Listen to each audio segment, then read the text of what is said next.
Live at 9. Well, if you're a social media user who attacks judicial officers online, the era of the new Chief Justice, Dr. Flavian Nzija, may not be a good one for you because he is coming for you. Now, that story and much more is coming here on NBS Live at 9. But first, the headlines. Chief Justice warning social media users. So these judges do not want additional trauma from social media. And I warn. The judiciary will take action against those who harass judicial officers online. I will not hesitate to take action. Why hold power events? Was unceremoniously denied an opportunity to speak at the opening of the new lawyer event. Has the judiciary given up on the Uganda Law Society?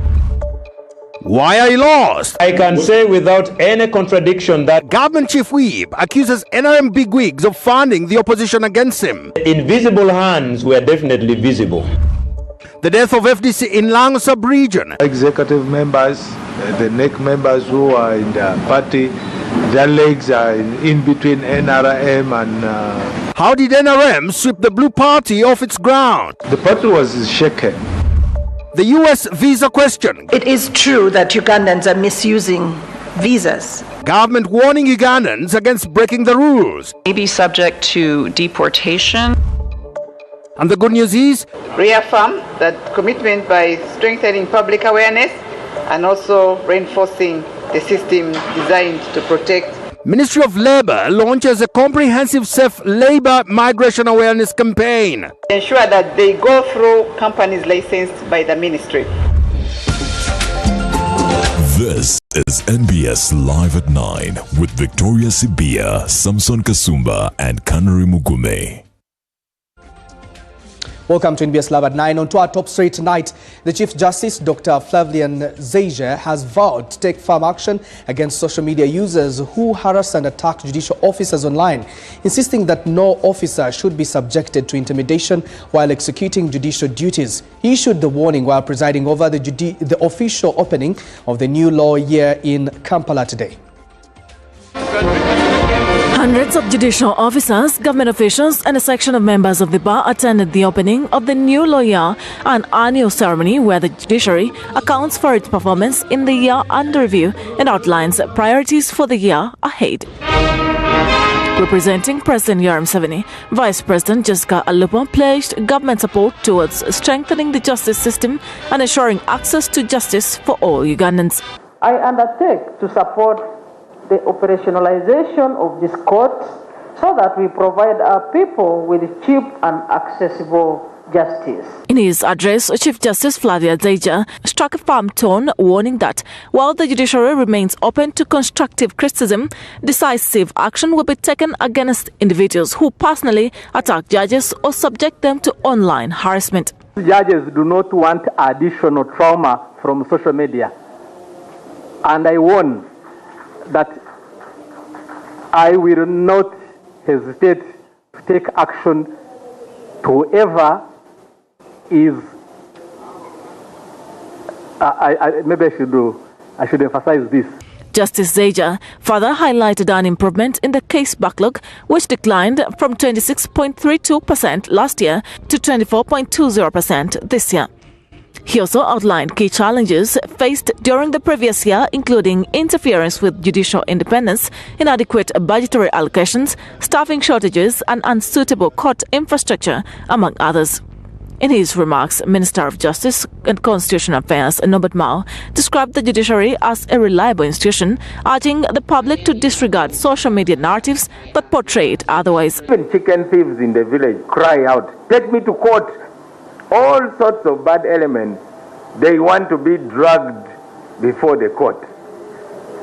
That is the greatest vote of confidence you can get. Attorney General Chirio Achwanka appealed to the Chief Justice, Vice President Jessica Alupo, to support the domestication of Singapore Convention on Mediation, a move he said would enhance promotion of mediation, including cross-border disputes. The domestication of the Singapore Convention, Your Excellency, will position Uganda as a credible center for international commercial mediation and complement the judiciary's effort to re-engineer ADR and effective case management strategy. With the Uganda Law Society holding parallel, stating that members of the bar who attended represented the broader legal fraternity. We have had members of the bar, and the head of the bar was here. Okay, you must have seen them when they were introduced. In their big numbers, they came to understand. So if there are any other programs going there, many institutions have so many programs going on. Now, as much as, there's of course been progress in the judiciary, according to the National Court Census 2025, several cases are still pending in different courts of law. Now, let us break down the pending cases as per court. We begin with the Supreme Court that has over 1,000 pending cases as of 2025 census night. Then we go to, of course, the next court, that is the Court of Appeal or the Constitutional Court, that has over 11,007 pending cases. The High Court has over 70,006 cases that are pending. That's of course quite on the high. And then you also have the Chief Magistrates Courts that have 64,937 cases pending. Magistrates Grade 1 has over 20,344, and then in total the pending cases are 167,353. That is quite a figure as per the National Census 2025. And well, there is of course a debate on how much should be done. We go to the commercial cases, and of course we also have the number of or how much is actually, this brings a number of that to commercial cases 5,790, totaling to, of course, pending money there is about 5.98 trillion shillings. Civil cases we have about 44,911, totaling to 5.45 trillion shillings. The land cases 3,596, totaling to 172 trillion shillings. Family cases about 12,624, totaling to 1.05 trillion shillings. Claims cases 3,659, totaling to 15.77 trillion shillings.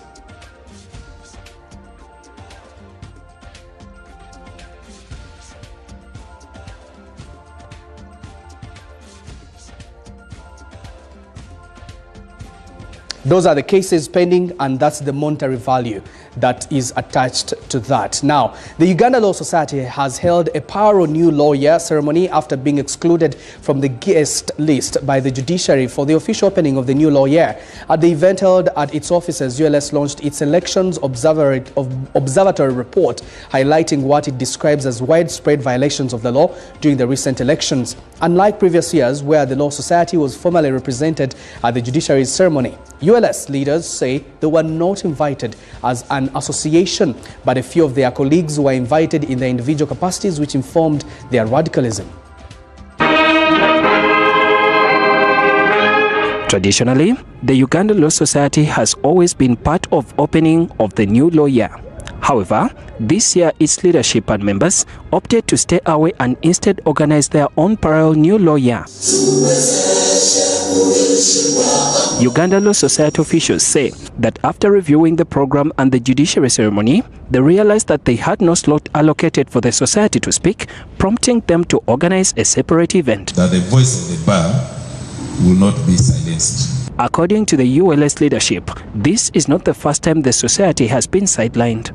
They say a similar incident occurred last year, adding that the continued exclusion now appears deliberate. Last year, on the 7th of February 2025, despite appearing on the program, the president of the Uganda Law Society was unceremoniously denied an opportunity to speak at the opening of the new lawyer event at the quarters. During the event, the lawyers raised concern over electoral irregularities, revealing that at least 160 election-related cases have been filed by the society across the country. These members of the bar offered free legal services to these individuals. Every time we received a call, we looked for the nearest advocate. The Uganda Law Society officially launched its election observation report, calling on government and security agencies to act on the violations documented in the report. Security agencies must desist from arbitrary arrests, unlawful detention, and the use of excessive force. Meanwhile, lawyers affiliated with the National Unity Platform NUP submitted a petition to the Uganda Law Society seeking legal intervention over human rights violations and abductions during the elections. About 1,000 people were arrested. Some are still in prison. They claim that more than 3,000 NUP supporters were arrested during the 2026 general elections, with some still unaccounted for. From the 14th day of January, that is the eve of the election, over 3,000 people have been arrested and are in prison. Could show you the picture that NUP has been portrayed. It's been criminalized. So the number of violations that have happened are several.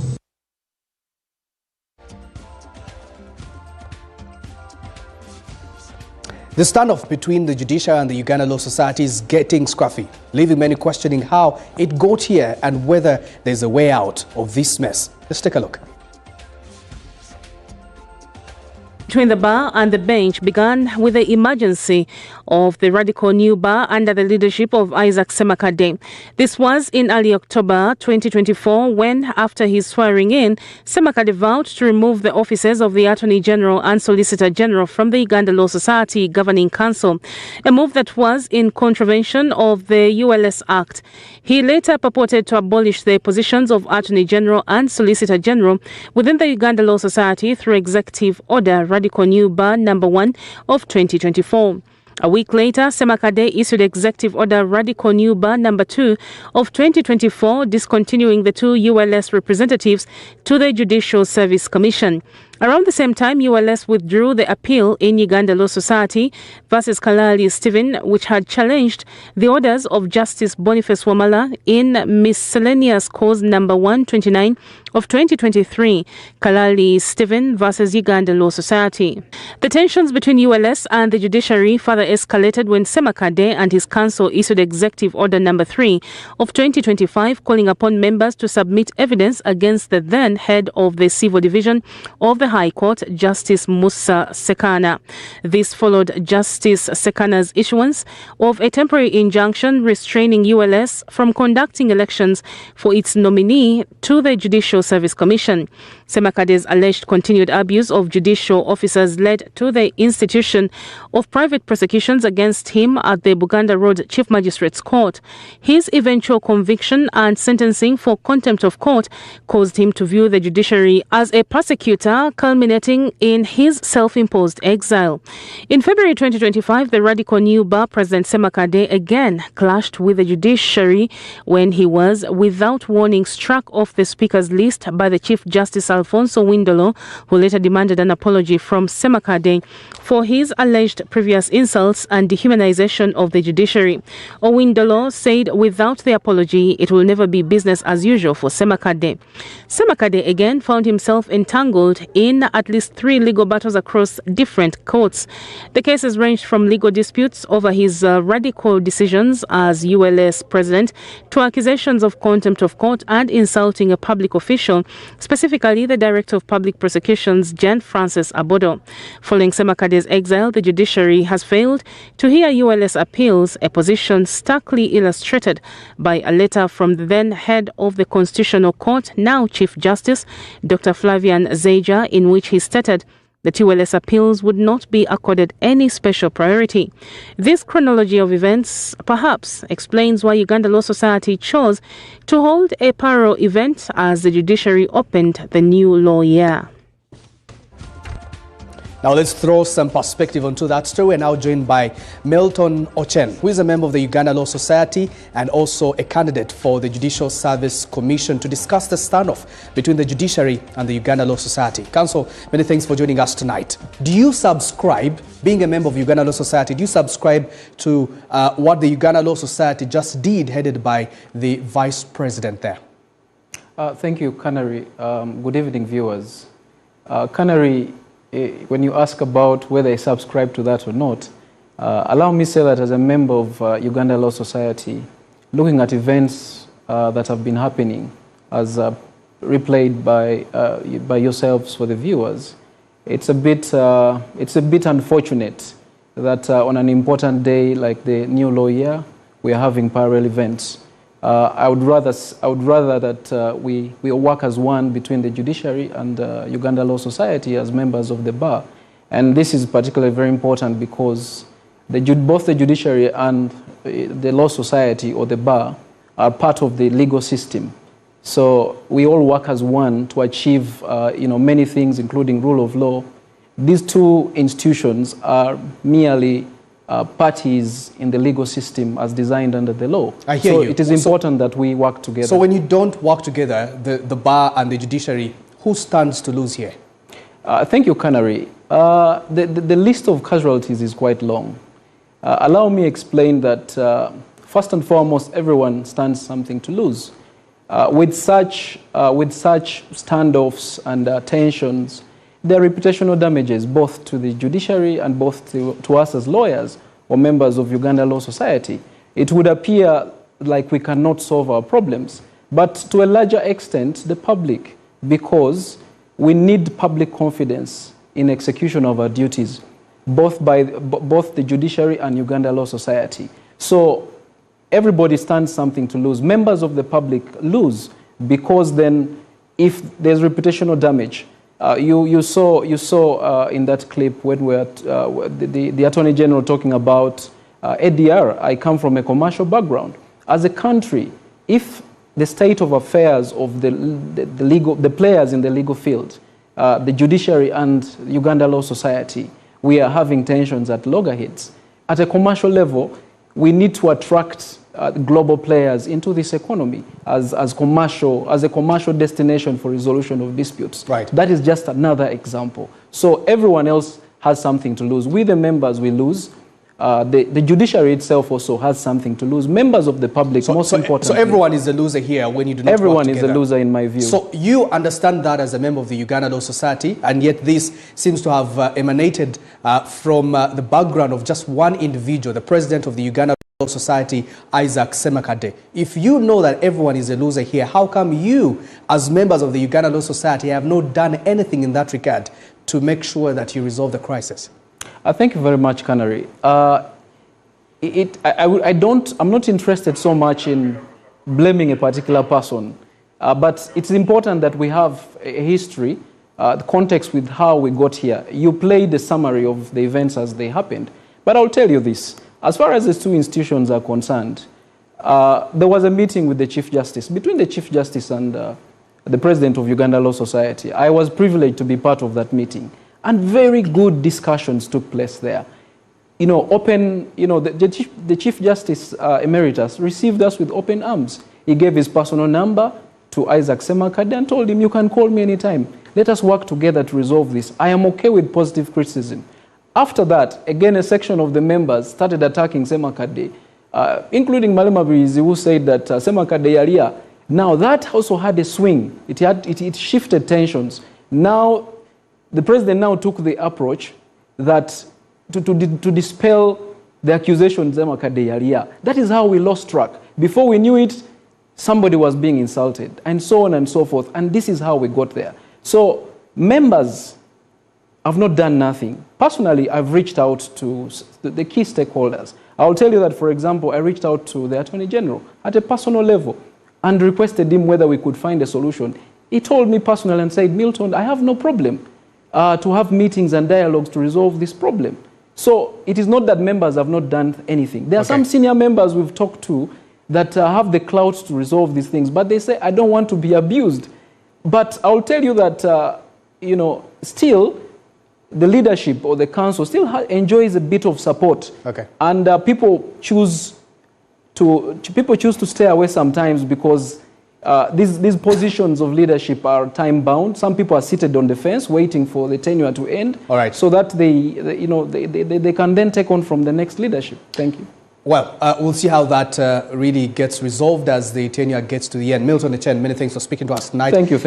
He's a member of the Uganda Law Society and a candidate for the Judicial Service Commission. Now, moving on, Government Chief Whip and NRM National Vice Chairperson for Northern Uganda, Dennis Hamson Obua, has attributed his loss in a Ajuri County parliamentary seat to internal conflicts within the NRM party. Obua, who lost to Fred Jalameso of the Uganda People's Congress, UPC, suggests that invisible hands within the party contributed to his defeat. In an interview with NBS Television in Parliament, Obua emphasized the need for a thorough assessment of these internal fights, which led to several NRM candidates losing their parliamentary seats. The government chief whip and NRM national vice chairperson for Northern Uganda, Dennis Hamson Obua, is one of the few government shorts who considered defeat in the Ajuri County parliamentary election after losing to UPC's Fred Jalameso by a narrow margin of 700 votes. The election, held on January 27, 2026, saw Obua, a seasoned politician, defeated by a relatively unknown classroom teacher. I am back as the government chief whip, as the chairperson of the NRM Parliamentary Caucus. Despite the loss, Obua has returned to Parliament, advising colleagues to fulfill their constitutional obligations until a new Parliament is sworn in May. Whenever the party and Parliament calls upon you, please ensure that we come and execute our constitutional mandate of representing our people, budgeting, oversight, among others. However, Obua attributes his loss to invisible, powerful NRM leaders who allegedly funded the opposition candidate. I can say without any contradiction that the invisible hands were definitely visible. And we know. I may not state the facts, but we know. We know them, one by one. I believe that there are weeds that we need to deal with within the NRM, in my opinion. I may not go into the details, but the details are known. Even the hands that are invisible are visible at times. He emphasizes the need for an assessment of internal conflicts within the party, which led to several NRM legislators losing their seats. If we don't address the internal infightings, if we don't address the internal invisible hands within the NRM as a party, then we may have a lot to desire in the nearby future. There is need for us to do a ground check on the commanders of NRM and see whether we are all firing in the same direction. There seems to be some bit of uncoordinated movement of troops within the house of NRM. He also dismissed claims that he is planning an election petition against the victory of UPC's candidate in Ajuri County. I stated in very, very clear terms that I have no business going to court for a recount. I have no business going to court for an election petition. Let the wishes and the aspirations of the people or the will of God prevail in this circumstance.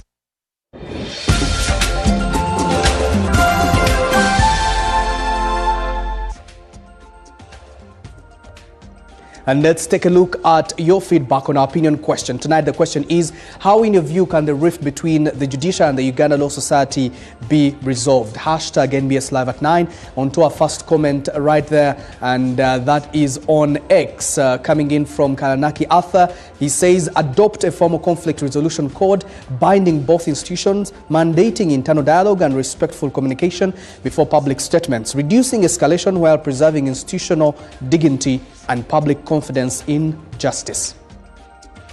Rubuguri, that's Brian Akan, says the judiciary has to do the right things, uphold the rule of law and champion the delivery of justice.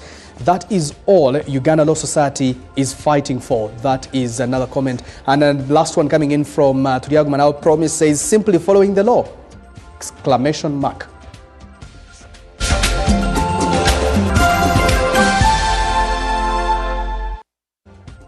Spotlight, we take a look at what your leaders are saying online.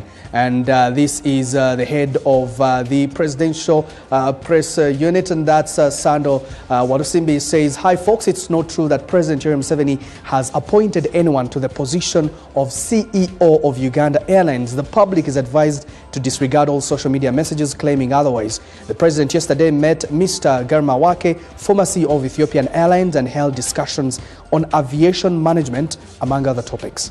So it's not true that there's a new CEO of Uganda Airlines. The boss at UNAIDS, Nyuma, says South Africa has begun the first ever human trials of a locally developed HIV vaccine with more than 40 million trials of a locally developed HIV vaccine, with more than 40 million people currently living with HIV globally and 26 million in sub-Saharan Africa. This marks a landmark moment in global health.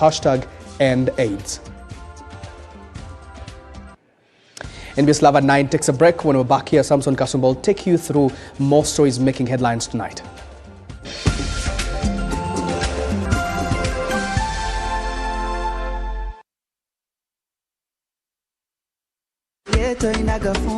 You got Glovo.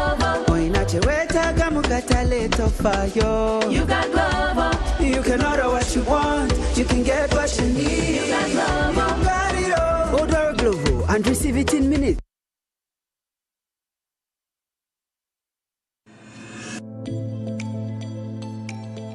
I want to be an engineer.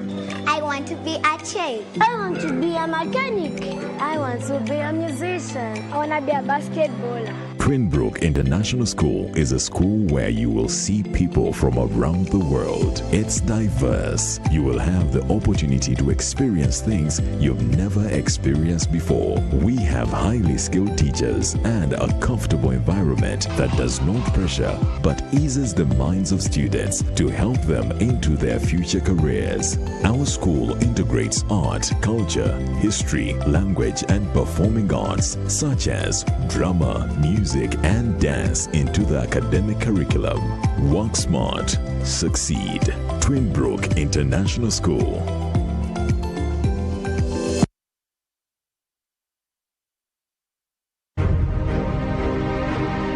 Buy genuine Decra roofing tiles, the original stone-coated alu zinc steel roofing system from New Zealand. Choose from Heritage, Milano, Shingo, Shake, and Classic profiles with a variety of colors and a 50-year warranty. Only available at Depot Uganda. Telephone 0776 898 888 or 0758 853 285. Depot Uganda. Tried, tested, and trusted. Starting with 100,000 shillings, you begin building real financial strength, because wealth doesn't just happen, you build it. And the ones who start early end up ahead. Every deposit, every month, every little increase. This is how your money grows into wealth. Put your money to work with the experts at SBG Securities. Partner with us today on your investment journey. SBG Securities. Keep growing. For you, for them, forever.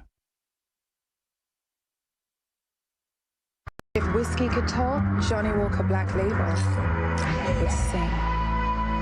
With notes that only come with 12 years in a barrel. Sweet, smooth toffee, rich fruit, and a touch of smoke. Tastes as good as it sounds.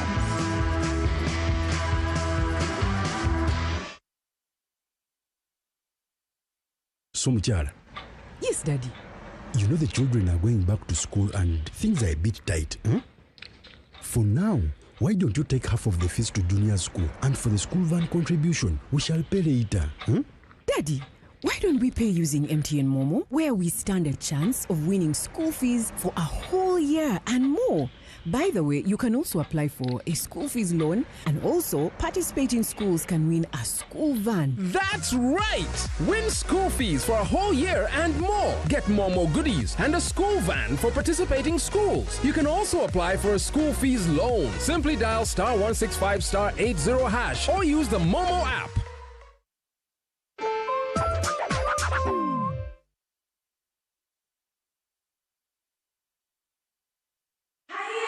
It's back, bigger, and with more business opportunities. It's the Pearl of Africa Tourism Expo, Poate 2026, Uganda's flagship tourism event. Poate 2026 will take place from the 21st to the 23rd of May 2026 at the Speak Resort Convention Center, Munyonyo, under the theme Wanderlust. It's your time to thrive.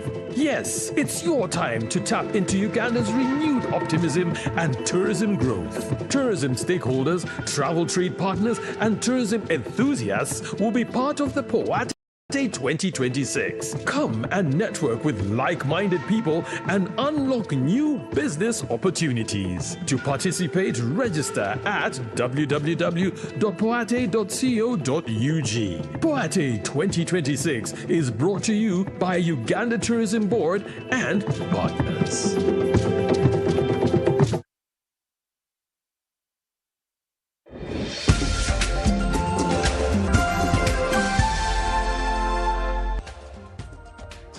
Still on Live at 9, Uganda People's Defence Forces has asked the National Unity Platform to stop the drama and report to security authorities if their members are missing. This follows the NUP's claim that over 3,000 supporters and top leaders are missing. Meanwhile, the Lugbar community is adding pressure to the whole mix, demanding the immediate release of their daughter, Dr. Lina Zedriga-Waru, the NUP Deputy President for Northern Uganda, saying her disappearance has caused worry. Jacqueline Tukamshama is the NUP Deputy President for Western Uganda, who allegedly went missing on the 14th of January 2025, a day to elections. The same ordeal befell the Deputy President of Northern Uganda, Dr. Lina Zedriga, whose whereabouts are unknown. The NUP has since filed for habeas corpus to courts, continuing their demand.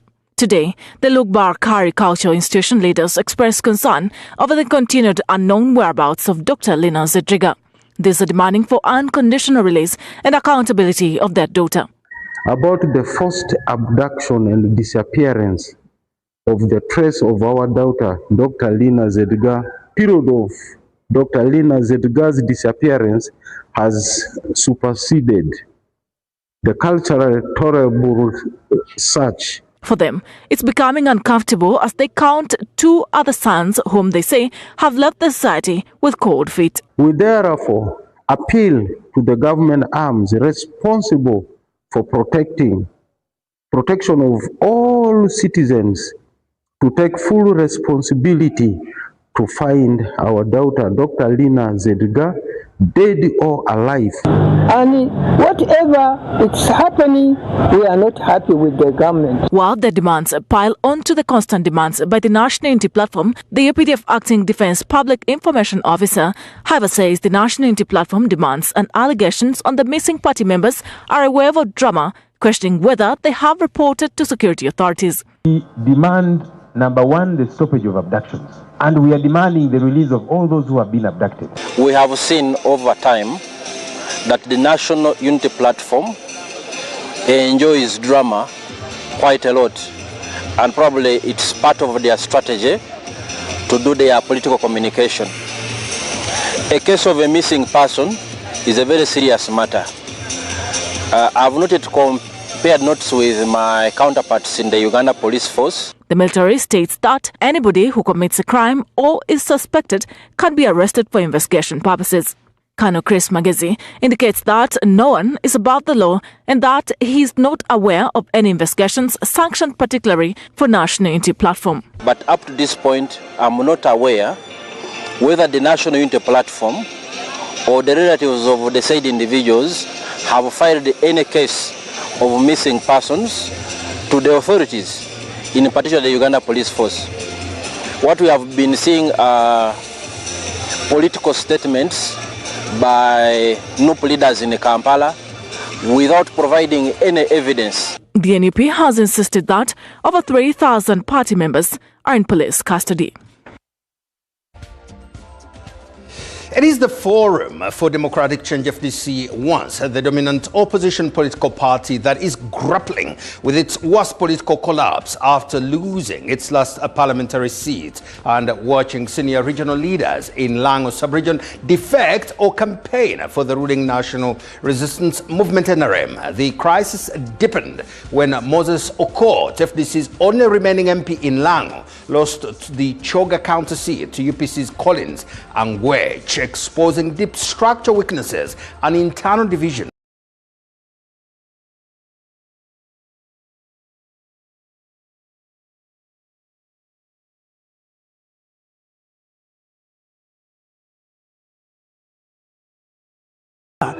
FDC is now unraveling across the Lango sub-region, weakened by leadership exits, internal divisions, and a failure to renew itself amidst shifting political dynamics. Emmanuel Ongomo-Kwel, the FDC chairperson for Leptong district, said the party's poor performance was not due to weak candidates, but a disorganized and divided party structure. We have our executive members, the NEC members who are in the party. Their legs are in between NRM and FDC. So you don't know in the next 2-3 years to come, they may not be there. Ongom cited Amolatar district as an example, saying FDC fielded strong candidates but failed to back them with effective grassroots mobilization. He attributed this to internal divisions that followed the exit of key regional figures who later on joined the People's Front for Freedom, PFF. It was due to the structure that was so weak and not firm, because our structures were a bit divided. As you know, the division that came in. Beyond defections, the party also suffered internal erosion as some senior regional leaders openly campaigned for the ruling NRM during the last elections. Among them were FDC's Secretary for Trade and Investments, Joel Okao-Otema, and Brian Ogutu, both prominent figures within FDC structures in Lango, further weakening party cohesion and confusing grassroots supporters. In Dokolo district, the party's performance deteriorated further as senior leaders defected to rival parties, hollowing out FDC's organizational base. Among them is Vincent Opito, now the MP for Dokolo South, who left FDC for UPC, and Jan Soto Apili, a former district chairperson who joined the NRM. In Dokolo South, another former FDC member also crossed to the Uganda People's Congress. Most of our members went and joined different parties.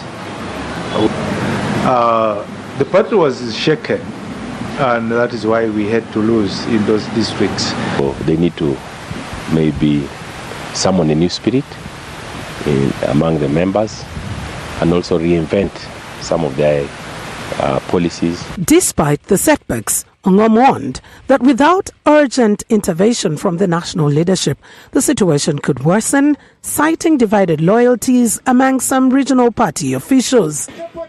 Political analyst and former Oyam South Member of Parliament Isha Oto Amiza described FDC's collapse in Lango as complete, arguing that the party's decline reflects a wider crisis in Uganda's multi-party politics, where parties are built around individuals rather than institutions or ideology. He has now crossed to something PFF, and he was the overall governor of FDC in Lango region. So as we speak now, FDC is dead in Lango region. With no parliamentary representation, weakened district structures and growing internal divisions, FDC's future in Lango remains uncertain. While party leaders insist revival is possible through grassroots building and renewed commitment, analysts warn the road will be steep for the party.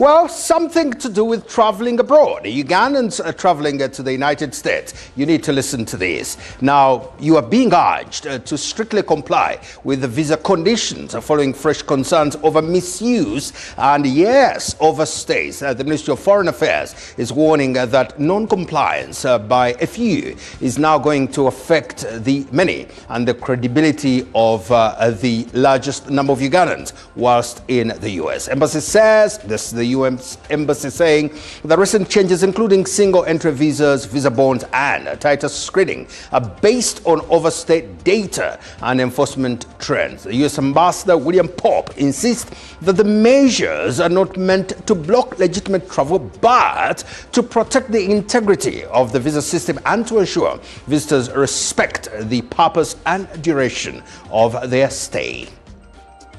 The Ministry of Foreign Affairs has issued a strong appeal to Ugandans traveling to the United States to strictly comply with the recent U.S. visa policies, warning that individual violations are no longer isolated mistakes, but actions that affect genuine travelers who wish to study, do business, visit family, or engage in tourism in the United States.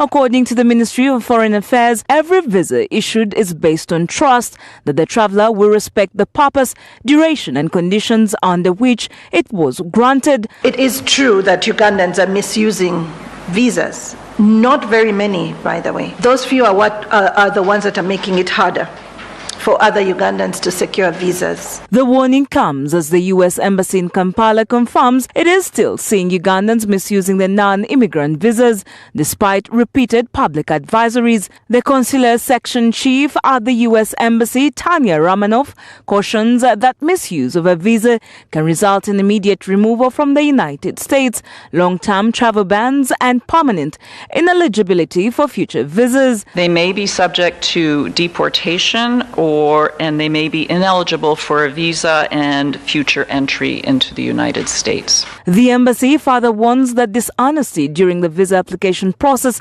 whether through false documents, inaccurate information, or misleading interview responses, has severe and often irreversible consequences. Individuals who intentionally provide inaccurate information on visa applications during their interviews will not get a visa. The U.S. Ambassador to Uganda, William W. Pope, says the recent policy adjustments are grounded in measurable immigration data and compliance trends. Numbers of individuals who enter the country for one purpose but then do something else, or just do not depart when they say they're going to depart, that's obviously a security concern.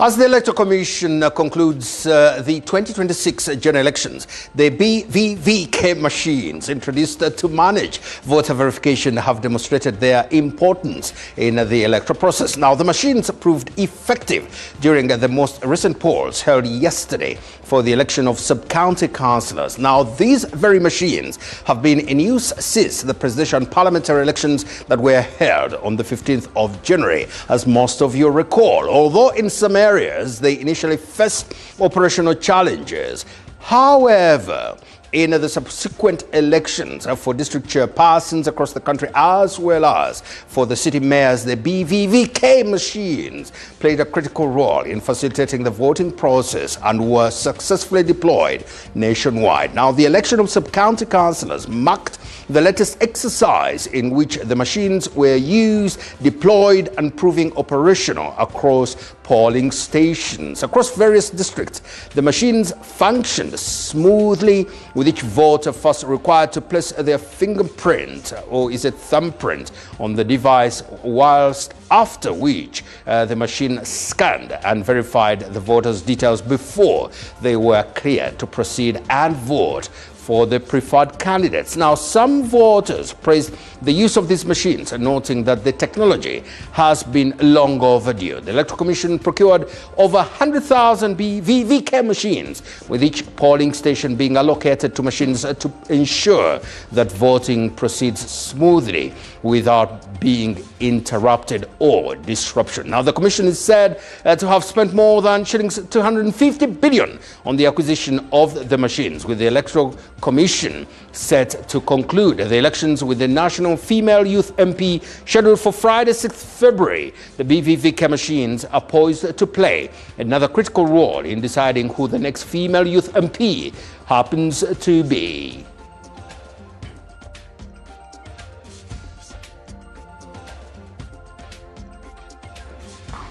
Well, doesn't matter how you start, maybe perhaps what matters is how you finish.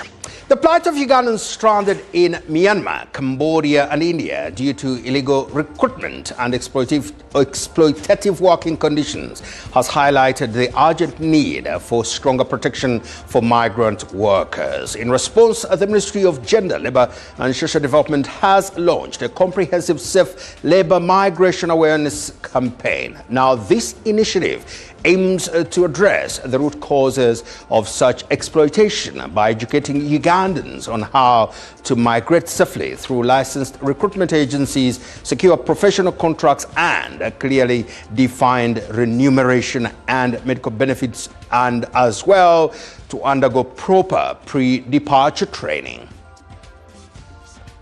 Each year, an estimated 600,000 to 700,000 Ugandans, largely youth, enter the labor market. Yet limited domestic job opportunities have pushed many to seek employment abroad. While labor migration has created income and employment opportunities, it has also exposed Ugandans to serious risks. In response, the Ministry of Gender, Labour and Social Development has launched a nationwide safe labour migration awareness campaign aimed at sensitizing Ugandans on safe and legal migration practices. The government of Uganda remains firmly committed to ensuring that every Ugandan who chooses to work abroad does so through a safe, legal and dignified pathway. The Safe Labour Migration Awareness Campaign will be rolled out across various districts and cities countrywide. The initiative will focus on educating Ugandans about the essential requirements for working abroad safely, promoting migration channels, and protecting the rights and welfare of Ugandan migrant workers through sustained public engagement and awareness. Ugandans intending to go abroad should ensure that they go through companies licensed by the ministry. Licensed companies can be verified through an IMIS, information about licensed companies. Job abroad can be also got from the districts to our companies.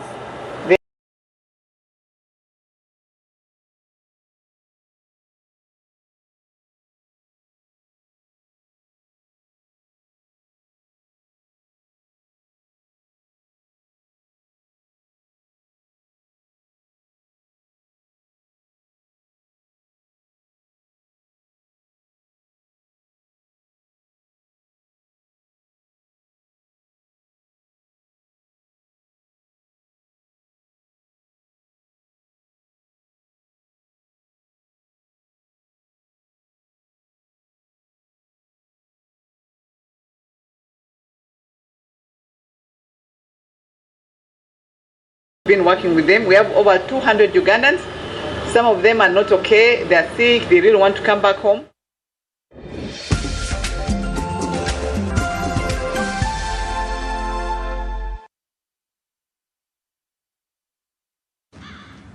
Today is a good day to draw up a new play. So start something. Make your move and get in your groove. Do it for the gram. Do it for the culture. Be loud. Be extra. Be a thinker. A life eater. A Tusker light drinker. Start something. Turn on your lights. Tusker lights. Today, we choose our future. We choose peace. Let's protect our home from violence. Differing choices are part of democracy. Every voice matters. Every vote is for our shared country. Trust in the process and the electoral bodies. Let's vote with our hearts and minds, without provocation and intimidation. This is home. Let's keep it safe. Let's talk peace.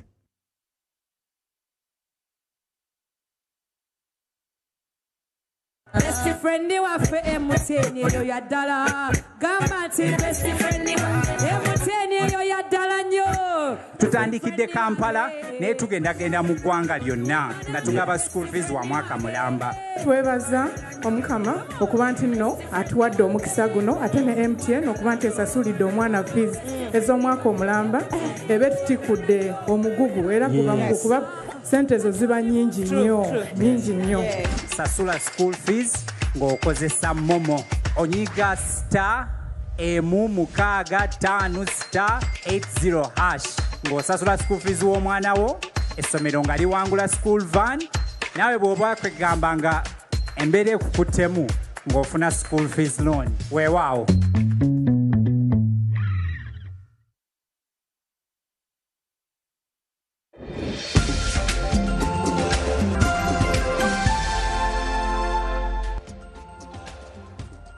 Welcome back. Let's continue with our stories this evening. Now, Absa Bank Uganda has donated locally made bamboo wheelchairs to the Chanyinga Child Development Center, offering renewed mobility, dignity and access to education for children with disabilities in the hilly Rwenzori region, where rough terrain has long confined many to their homes. The Bank Uganda has donated 40 million Uganda shillings to Chanyinga Child Development Center in Fort Portal to support therapy, nutrition and mobility services for children living with disabilities across the Rwenzori region. This support is expected to strengthen KCDC's capacity to provide specialized therapy and inclusive education to more than 1,000 children every month, many of whom face daily challenges accessing school and basic care due to limited mobility. Our contribution today is for about 40 million Uganda shillings, and that is covering a couple of components. We have bamboo wheelchairs, which are sustainable and long-lasting. We have educational materials, and we have nutritious food. The 15 bamboo wheelchairs will be given to some of the children that are already part of the initiatives that KCDC is doing. However, the food and the learning materials are going to reach over 1,000 children with disabilities. According to Absa Bank Uganda's Managing Director, David Wandera, limited mobility remains one of the biggest barriers preventing children with disabilities from accessing education in Uganda. He says the partnership is aimed at restoring dignity and opening pathways to learning for children who would otherwise be left behind. As Absa, this is important for us because we believe in a fair and just society. And for children with disabilities, they are largely marginalized. They don't have access to proper health care, nutrition, education, and they miss out on being part of society. So this intervention for us as Absa is important because we want to be a force for good in our society. We believe in inclusiveness and a just society. Chanyinga Child Development Center founder Stephen Leonard Williams says the donation will directly impact families who previously had no means of transporting their children to school or therapy sessions. It's the first time for many of the children to have a wheelchair. The bamboo works very well. It's lightweight, it's strong, it's sustainable, it's available locally, it's easy to maintain. We use local bicycle parts for all the other wheels and spokes, which again are easy to maintain. Well, I consider that as good news, and now there's more good news. A statewide insurance company, in partnership with the Bank of Africa, has donated 300 bags of cement to aid in the reconstruction of the boys' dormitory at Alliance Secondary School in Nansana, which was tragically destroyed by a fire at the end of the third term. Alliance Secondary School is insured with the statewide insurance, and while the affected building was insured, the dormitory itself was not initially included in the insurance plan. Daudi Ngabi, head of the corporate affairs at SWICO, expressed concern about the hesitations of Ugandans having to insure their properties, even when they have the financial capacity. The director of the school expressed gratitude for the timely assistance. He echoed the call for school owners to prioritize insurance, highlighting its immense benefits, particularly in times of crisis such as fires and other unforeseen losses. Last year, one of the dormitories here at Alliance High School caught fire, and it was very unfortunate that that particular building did not have insurance cover. Now, this bank was brought to us through our partners, Bank of Africa, through whom they get their bank assurance. And together with Bank of Africa, we decided that despite the fact that the building was not on cover, we wanted to assist our long-term partner, Alliance High School. And that is why, along with Bank of Africa, we've come here today to donate 300 bags of cement to see to it that the school can get back on its feet and help the students and build the community at large. So working together with all these stakeholders, the management and staff of Alliance High School, as well as Bank of Africa, we've been able to foster a sort of collaboration that can help this school get back on its feet. Our message to schools as they open is to always ensure that your assets are covered. As you've seen from this example, you never know what might come down the road. An unfortunate incident might befall you. However, if you are insured, that is a very little cost for you, because the little premium that you pay can be a way for you to safeguard your assets, whereby the insurer, with partnership with the banks, for example, can come through and help you resuscitate your business by making sure that they bring you back to where you are before the incident came about. We used to think that insurance does not pay.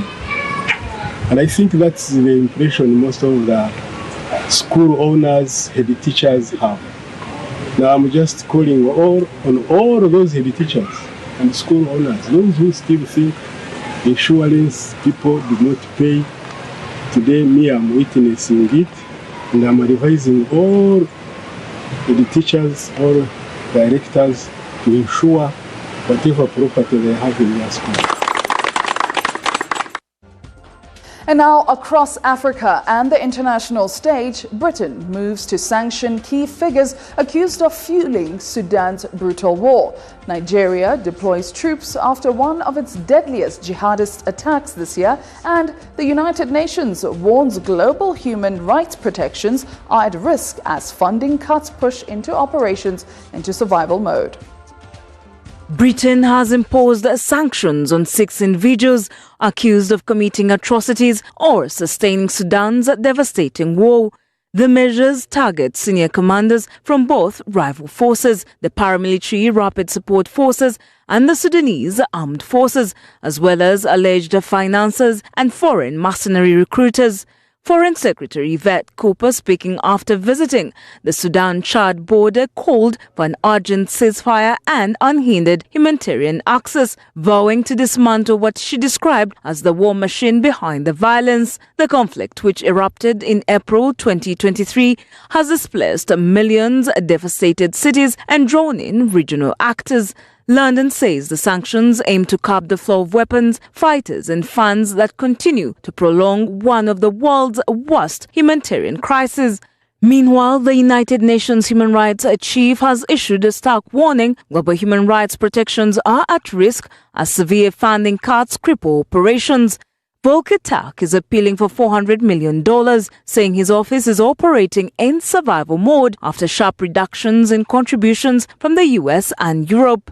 As a result, monitoring missions have been halved, staff numbers slashed and programs scaled back in countries including Sudan, Myanmar and the DRC. Efforts to investigate war crimes and combat gender-based violence have been dramatically reduced. TAC warns the consequences are real: less accountability, more abuses and fewer protections for vulnerable communities worldwide. Elsewhere on the continent, Nigeria's president has deployed an army battalion to Central Kwara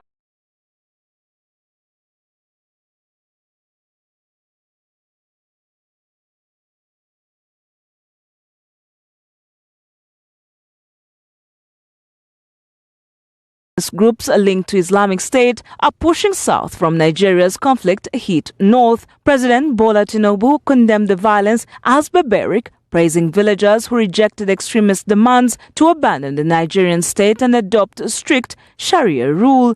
Residents say the attackers opened fire after failed attempts at recruitment, destroying dozens of homes. This surge in violence comes amid international scrutiny over Nigeria's security response as authorities warn of a widening jihadist threat corridor.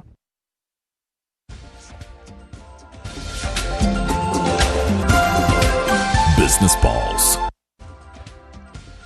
Now let's move to the business desk. Uganda emerges out of the election period with her economy showing resilience driven by low inflation and record foreign direct investment.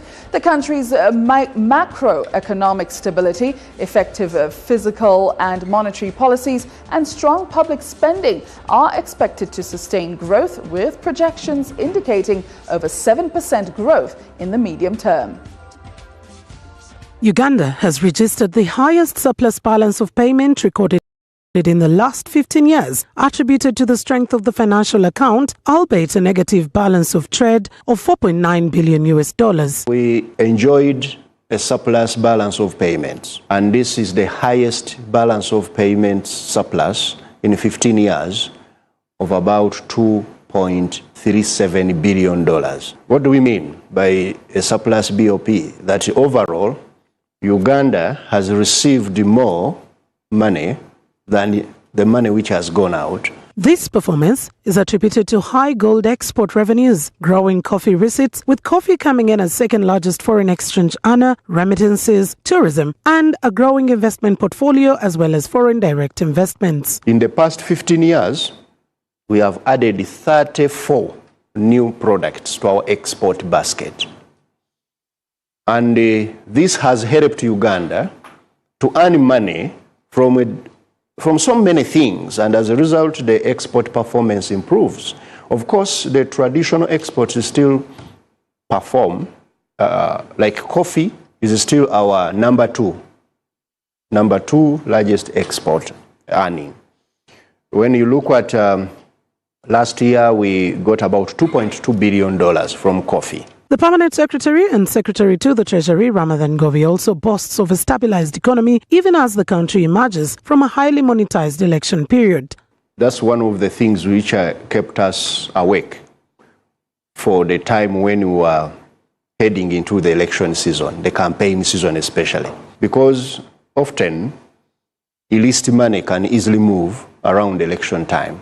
Remember, a few years ago, we were on the grey list as Uganda. That was a silver lining, because it gave us time, as we were fighting to get off the grey list, we worked on our ability to manage money laundering. But just how stable can the economy be when a lot of money has been evidenced in the election to win political favor by various candidates? The money which has circulated, which you call election money, was that money which the politician had saved to spend in the election time, and that has no impact on our numbers, on the inflation, because it's already part of the base money, the M2, which the central bank has allowed to circulate in the economy. The Permanent Secretary and Secretary to the Treasury now says as the election cycle concludes, focus is now geared towards the incoming financial year with its expected gains, including the country extracting fast oil from the ground in the second half of the calendar year 2026.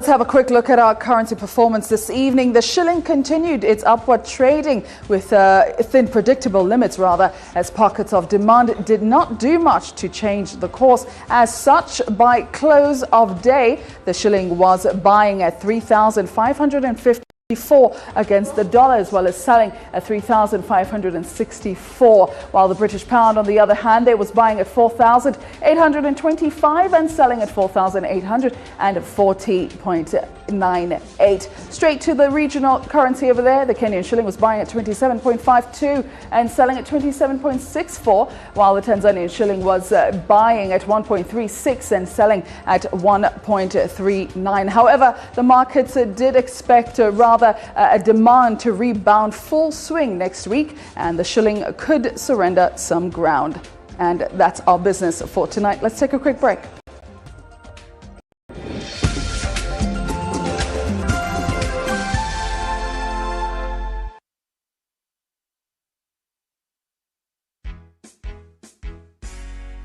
This Valentine's Day, love knows no limits. Boundless love and Ensonga z'omukwano at Lake Victoria Serena Golf Resort and Spa.